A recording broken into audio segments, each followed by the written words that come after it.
Ladies and gentlemen, we now reach the conclusion of our ceremony.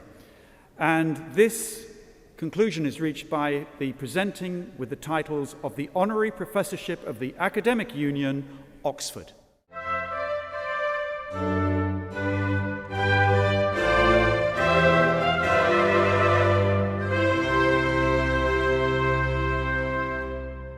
Our first recipient of this honour this evening, ladies and gentlemen, is Dr. Mareazeena Jonson, who is the Chancellor of Sathybama Institute of Science and Technology from India.